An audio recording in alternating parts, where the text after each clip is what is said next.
ಈಗಾಗಲೇ ಹತ್ಯೆಯಾಗಿ 13 ದಿವಸ ಆಯಿತು.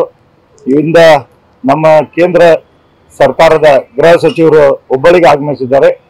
ಆದ ಕಾರಣ ಈ ಒಂದು ನಮ್ಮ ಮಗಳ ಹತ್ಯೆ ಪ್ರಕರಣ ಕೂಡ ಗಂಭೀರವಾಗಿ ಈಗಾಗಲೇ ಅವರ ಆಲೋಚನೆಗೆ ಬಂದು ಅವರು ಕೂಡ ಅನೇಕ ವೇದಿಕೆಗಳು ಕೂಡ ಪ್ರಸ್ತಾವನೆ ಮಾಡಿದ್ದಾರೆ. ಅದೇ ರೀತಿ ನಮ್ಮ ದೇಶದ ಪ್ರಧಾನಮಂತ್ರಿಗಳು ಕೂಡ ಪ್ರಸನ್ನ ಡಿಸೋಜಾ ಹಾಲಣಬೆ ಕೃಷಿ ಮಾಡಿ ವರ್ಷಕ್ಕೆ 3 ಲಕ್ಷ ಗಳಿಸ್ತಿದ್ದಾರೆ. ನೀವು ಕೂಡ ಅವರಿಂದ ಕಲಿಬೇಕಾ?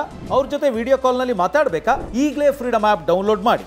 ಸಾಕಷ್ಟು ವೇದಿಕೆಯಲ್ಲಿ ಈ ಒಂದು ಹತ್ಯೆ ಪ್ರಕರಣವನ್ನು ಖಂಡಿಸಿ ಮತ್ತೆ ನ್ಯಾಯ ಕೊಡಿಸುವಂತ ಸಂಬಂಧ ಕೂಡ ಅವರು ಮಾತಾಡಿದ್ದಾರೆ. ಅದಕ್ಕೆ ನಮ್ಮ ಭಾರತ ದೇಶದ ಗೃಹ ಮಂತ್ರಿಗಳಿಗೆ ಒಂದು ಮನವಿ ಅರ್ಪಿಸಕ್ಕೆ ಬಂದಿದ್ದೇವೆ. ಈ ಒಂದು ಪ್ರಕರಣವಾಗಿ ನಡೆಯತಕ್ಕಂತ ಘೋರ ಹತ್ಯೆಯನ್ನು ಕೂಡ ಅವರು ಖಂಡಿಸಿದ್ದಾರೆ. ಮತ್ತೆ IPCಯಲ್ಲಿ ಒಂದು 20 ವರ್ಷ ಸಜಾ ಇದೆ. ಅದಕ್ಕೆ ನಾನು ಕೇಂದ್ರ ಸರ್ಕಾರಕ್ಕೆ ಮತ್ತು ಗೃಹ ಇಲಾಖೆಗೆ ಮತ್ತು ಅಮಿತ್ ಶಾ ಜಿ ಅವರಿಗೆ ವಿನಂತಿ ಮಾಡಕ್ ಬಂದೀನಿ. ಇದು ಸಾರ್ವಜನಿಕ ಪ್ಲೇಸ್ನಲ್ಲಿ ನಡೆದಂತ ಹತ್ಯೆ, ಅದು ಒಂದು ವಿದ್ಯಾರ್ಥಿ ಹತ್ಯೆ. ಈ ಹತ್ಯೆ ಇಷ್ಟಕ್ಕೆ ನೀವು 20 ವರ್ಷ ಅವರಿಗೆ ಜೀವಾದಿ ಮಾಡಿದ್ರೆ ಮುಂದೂ ಕೂಡ ಮಾಡತಕ್ಕಂತ ವಿಪರೀತ ಮನೋಭಾವನೆ ಕೂಡ ಹುಡ್ತೈತೆ ಯುವಕರಲ್ಲಿ. ಅದಕ್ಕೆ ಕಠಿಣವಾದ ಶಿಕ್ಷೆ ಆಗ್ಬೇಕು, ಅವ್ರಿಗೆ ಗಲ್ಲ ಆಗ್ಬೇಕು ಅಂತೇಳಿ ನಾ ಬೇಡಿಕೆ ಇಡಕ್ ಬಂದಿದ್ದೀನಿ. ಅದ್ರ ಜೊತೆಗೆ ಒಂದು ಕಾಯ್ದೆ ಕೂಡ ನಾವು ಕೇಂದ್ರ ಸರ್ಕಾರ ಮಾಡಬೇಕು. ನಮ್ಮ ನ್ಯಾಯ ವಿರಮಠ ಅನ್ನೋ ಹೆಸರಿನಿಂದ ಯಾವ ರೀತಿ ನಿರ್ಭಯ ಹತ್ಯೆ ಪ್ರಕರಣ ಆಯ್ತು, ಅದೇ ಪ್ರಕಾರ ಇದನ್ನು ಕೂಡ ತಗೊಂಡು ನ್ಯಾಯ ವಿರಮಠ ಅನ್ನುವ ಹೆಸರಿನಲ್ಲಿ ಕಾಯ್ದೆ ಮಾಡಿ 90 ದಿವಸಗಳಲ್ಲಿ ಇಲ್ಲ 120 ದಿವಸಗಳಲ್ಲಿ ಫಾಸ್ಟ್ ಟ್ರ್ಯಾಕ್ ಕೋರ್ಟಿಗೆ ಹಾಕಿ ಅವರು ಇಮಿಡಿಯೇಟ್ಲಿ ಅದನ್ನ 90 ಅಥವಾ 120 ದಿವಸಗಳಲ್ಲಿ ಇತ್ಯರ್ಥಾಗಿ ಅವರಿಗೆ ಗಲ್ ಆಗ್ಬೇಕು ಇಲ್ಲ ಎನ್ಕೌಂಟರ್ ಆಗ್ಬೇಕು ಅನ್ನೋ ಸಿಸ್ಟಮ್ ತಾವು ಕೇಂದ್ರದಲ್ಲಿ ಅನೇಕ ರಾಜ್ಯಗಳು ಕೂಡ ರಾಜ್ಯ ಸರ್ಕಾರ ಮಾಡಿದೆ. ಅದನ್ನ ಕೇಂದ್ರದಿಂದ ಎಲ್ಲರೂ ಇಂಪ್ಲಿಮೆಂಟ್ ಮಾಡ್ಬೇಕಂತ ತಾವು ಆದೇಶ ಮಾಡ್ಬೇಕಂತೇಳಿ ನಾನು ಕೇಂದ್ರ ಗೃಹ ಸಚಿವರಿಗೆ ವಿನಂತಿ ಮಾಡ್ಲಿಕ್ಕೆ ಬಂದಿದ್ದೀನಿ. ನಾನು ನನ್ನ ಕುಟುಂಬದವರು ಮತ್ತು ನನ್ನ ಮಗ ಎಲ್ಲರೂ ಕೂಡ ನಾವು ಈಗ ಕೇಂದ್ರ ಸಚಿವರಿಗೆ ಗೃಹ ಸಚಿವರಿಗೆ ಒಂದು ಮನವಿ ಅರ್ಪಣೆ ಮಾಡಕ್ ಬಂದಿದ್ದೀವಿ.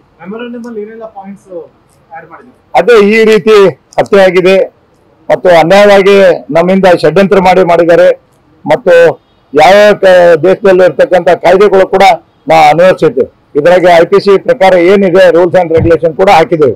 ಅದರಿಂದ ಕೆಲವೊಂದು ಅಂಶಗಳನ್ನು ಇದನ್ನು ಬದಲಾವಣೆ ಬೇಕಾಗಿದೆ.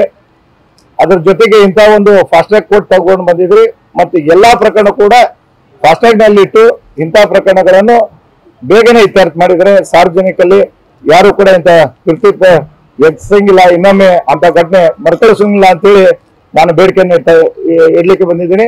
ನನ್ನ ಮಗಳಿಗೆ ಮುಕ್ತಾಯ ಆಗಬೇಕು, ಮತ್ತೆ ಸಾರ್ವಜನಿಕರಲ್ಲಿ ಅಥವಾ ಬೇರೆ ಯುವತಿಯರಿಗೆ ಅಥವಾ ಮಹಿಳೆಯರಿಗೆ ಈ ರೀತಿ ಆಗಬಾರ್ದು ಅಂತೇಳಿ ನಾವು ನಮ್ಮ ಕುಟುಂಬದವರು ಮನವಿ ಸಲ್ಲಿಸಕ್ಕೆ ಬಂದಿದ್ದೇವೆ. ಅಮಿತ್ ಶಾ ಮೀಟ್ ಮಾಡಕ್ ಏನ್ ಹೇಳಕ್ ಬಯಸ್ತೀರಿ ಕೇಂದ್ರ ಗೃಹ ಸಚಿವರವರಿಗೆ? ಈಗಾಗಲೇ ರಾಜ್ಯ ಸರ್ಕಾರ ಮತ್ತು ಕೇಂದ್ರ ಸರ್ಕಾರ, ರಾಜ್ಯ ಸರ್ಕಾರದ ಮುಖ್ಯಮಂತ್ರಿಗಳು ಬಂದು ನಮ್ಮ ಮನೆಗೆ ಸಾಂತ್ವನ ಹೇಳಿ ಮತ್ತೆ ನಮಗೂ ಕೂಡ ಫಾಸ್ಟ್ ಟ್ರ್ಯಾಕ್ ಕೋರ್ಟ್ ಅನ್ನು ಅನೌನ್ಸ್ ಮಾಡಿದ್ದಾರೆ. ಮತ್ತೆ CID ಕೂಡ ಕೊಟ್ಟಿದ್ದಾರೆ CIDಗೆ. ಮತ್ತೆ ತಾವು ಅದನ್ನು ಒಂದು ಕೂಡ ಈಗಾಗಲೇ ರಾಜ್ಯದವರು ಮಾಡ್ತಾ ಇದ್ದಾರೆ. ತಾವು ಸ್ವಲ್ಪ ಅದಕ್ಕೆ ಕೈ ಜೋಡಿಸಿ ಯಾವುದೋ ನಿಷ್ಪಕ್ಷದಿಂದ ಆ ತನಿಖೆ ಆಗ್ಲಿ ಅಂತ ಬೇಡಿಕೆ ಇಡಕ್ಕೆ ಇಚ್ಛೆ ಪಡಕ್ ಬಂದಿದೆ.